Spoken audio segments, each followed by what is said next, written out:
Delhi BJP आज करेगी अरविंद केजरीवाल का घेराव। बीजेपी सांसद मनोज तिवारी के नेतृत्व में 11:15 बजे 11 अशोक रोड से निकालेगी पूर्वांचल सम्मान मार्च। केजरीवाल के बिहार यूपी के लोगों को नई दिल्ली में बसाने वाले बयान के खिलाफ होगा बीजेपी का मार्च। केजरीवाल के घर का करेगी घेराव। अरविंद केजरीवाल के मुख्य चुनाव आयुक्त से नई दिल्ली वोटर लिस्ट में गड़बड़ी की शिकायत की। कहा कि 15 दिन में 13,000 नए वोटर कहां से आए। यूपी बिहार से लोगों को लाकर फर्जी वोटर बनवाए जा रहे हैं। बीजेपी सांसद मनोज तिवारी का पलटवार। कहा कि केजरीवाल फर्जी हो सकते हैं, झूठे वादे कर सकते हैं, लेकिन यूपी और बिहार के लोग झूठे विचार नहीं रखते हैं। इन लोगों ने मेहनत से अपना नाम कमाया है।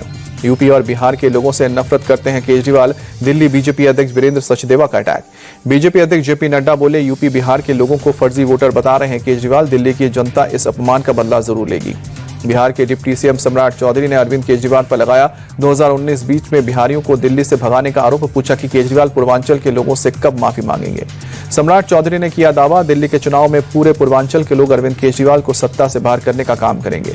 बीजेपी के हमलावर होते ही आप सांसद संजय सिंह ने संभाला मोर्चा। कहा कि बीजेपी ने हमेशा पूर्वांचल के लोगों के साथ गंदी राजनीति की है, उनका अपमान किया है। संजय सिंह ने एक्स अकाउंट पर जारी किया वीडियो संदेश। कहा कि अरविंद केजरीवाल ने सबसे ज्यादा टिकट पूर्वांचल के लोगों को दिया है, हमेशा यूपी बिहार के लोगों का सम्मान किया है। दिल्ली में आम आदमी पार्टी की शिकायत पर चुनाव आयोग का बड़ा एक्शन।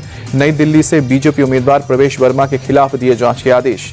अरविंद केजरीवाल ने प्रवेश वर्मा के खिलाफ की थी आचार संहिता के उल्लंघन की शिकायत। चुनाव आयोग ने तथ्यों की जांच और कार्रवाई के दिए आदेश। दिल्ली चुनाव से पहले इंडिया अलायंस में दरार। सपा और तृणमूल के बाद उद्धव गुट ने भी किया आपका समर्थन। बीजेपी केंद्रीय चुनाव समिति की आज शाम पार्टी मुख्यालय में बैठक। दिल्ली में विधानसभा चुनाव के लिए उम्मीदवारों के नाम पर लगेगी मुहर। यूपी में मंत्री ओपी राजभर का दावा, मिल्कीपुर विधानसभा उपचुनाव 100% जीतेंगे। पार्टी के 35 से 36 नेता वहां लगा रखे हैं। महाराष्ट्र के ठाणे में डिप्टी सीएम एकनाथ शिंदे ने कार्यकर्ताओं से की मुलाकात। भारी संख्या में लोग शिवसेना में शामिल। एकनाथ शिंदे ने असली और नकली शिवसेना को लेकर उद्धव ठाकरे के ऊपर निशाना साधा। डिप्टी सीएम ने कार्यकर्ताओं का किया धन्यवाद। कहा कि लोगों के पार्टी से जुड़ने से ये बात साबित हो रही है कि बाला साहब ठाकरे के विचारों और हिंदुत्व के साथ कौन खड़ा है। प्रयागराज में सीएम योगी आदित्यनाथ ने जन आश्रय केंद्र का किया दौरा। जरूरतमंदों के बीच कंबल बांटे। महाकुंभ 2025 के लिए प्रयागराज में मीडिया सेंटर तैयार। सीएम योगी आदित्यनाथ ने फीता काट कर किया उद्घाटन। तिरुपति मंदिर हादसे पर सीएम चंद्रबाबू नायडू सख्त। टीटीडी के संयुक्त कार्यकारी अधिकारी, तिरुपति के एसपी और एक अन्य अधिकारी का ट्रांसफर। सीएम चंद्रबाबू नायडू ने पूरे हादसे की न्यायिक जांच के आदेश दिए। भगदड़ पर अधिकारियों को लगाई फटकार। सीएम नायडू ने मृतकों के परिवार को 25-25 लाख के मुआवजे का भी ऐलान किया। घायलों को भी दिए जाएंगे 2-2 लाख रुपए। डिप्टी सीएम पवन कल्याण पहुंचे अस्पताल। भगदड़ में घायल लोगों और उनके परिवार वालों से मुलाकात की। तिरुमला के श्री वेंकटेश्वर स्वामी मंदिर में धूमधाम से मनाया जा रहा है बैकुंठ एकादशी। मंदिर को लाइटिंग से सजाया गया। तमिलनाडु के तिरुचिरापल्ली में भी श्री रंगनाथ स्वामी मंदिर में उमड़े भक्तों की भीड़। बैकुंठ एकादशी के अवसर पर श्रद्धालुओं ने दर्शन किए। दिल्ली में 76वें गणतंत्र दिवस की तैयारियां तेज। कर्तव्य पथ पर रक्षा कर्मियों ने की रिहर्सल परेड। जम्मू कश्मीर के कुलगाम में बड़ी आतंकवादी साजिश नाकाम। सीआरपीएफ ने 3 आतंकवादियों को गिरफ्तार किया।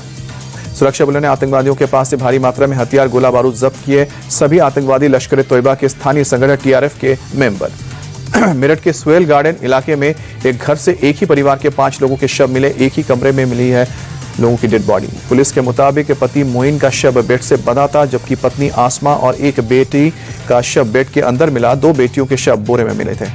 पुलिस को कमरे में से कोई सुसाइड नोट नहीं मिला। पुलिस आपसी रंजिश में हत्या के एंगल से भी जांच कर रही है। सभी के सिर पर चोट के निशान मिले हैं। झारखंड के धनबाद में हिलटॉप कंपनी कैंपस में हिंसक झड़प। किसानों और कंपनी समर्थकों के बीच जमकर फायरिंग और बमबाजी हुई। मौके पर पहुंची पुलिस पर भी भीड़ ने किया पथराव। डीएसपी सहित 1 दर्जन ग्रामीण हुए घायल। डीएसपी को इलाज के लिए दुर्गापुर किया गया रेफर। किसानों का आरोप, कंपनी ने जमीन की उचित मुआवजे, पुनर्वास और रोजगार देने का वादा नहीं किया पूरा। पूरे इलाके में तनाव की स्थिति। छत्तीसगढ़ के मुंगेली में एक प्लांट की चिमनी गिरी। हादसे में एक मजदूर की मौत। 4 से 5 मजदूरों के दबे होने की आशंका। छत्तीसगढ़ के मुंगेली में स्मेल्टिंग प्लांट का साइलो ढहने के बाद रेस्क्यू जारी। घायलों का अस्पताल में इलाज जारी। दिल्ली के आईटीओ इलाके में कम विजिबिलिटी के चलते धीमी हुई वाहनों की रफ्तार। शहर कई जगहों पे हिस्सों पर धुंध छाई। दिल्ली के बारापुलाया फ्लाईओवर पर भी छाए धुंध की सफेद चादर। विजिबिलिटी के चलते गाड़ियों की रफ्तार पर ब्रेक। दिल्ली के भीकाजी कांव प्लेस इलाके में लोगों ने रैन बसेरे पर पहुंचे। तापमान में गिरावट के चलते लोग परेशान। यूपी के अयोध्या में शीतलहर का कहर जारी। ठंड से बचने के लिए लोगों ने लिया अलाव का सहारा। यूपी के प्रयागराज में संगम घाट पर स्नान के लिए पहुंचे लोग। इलाके में छाई धुंध की मोटी परत। महाराष्ट्र के मुंबई में छाई धुंध की मोटी परत। बांद्रा इलाके में विजिबिलिटी कम। दिल्ली के राजौरी इलाके में छाया घना कोहरा। धुंध के चलते विजिबिलिटी कम।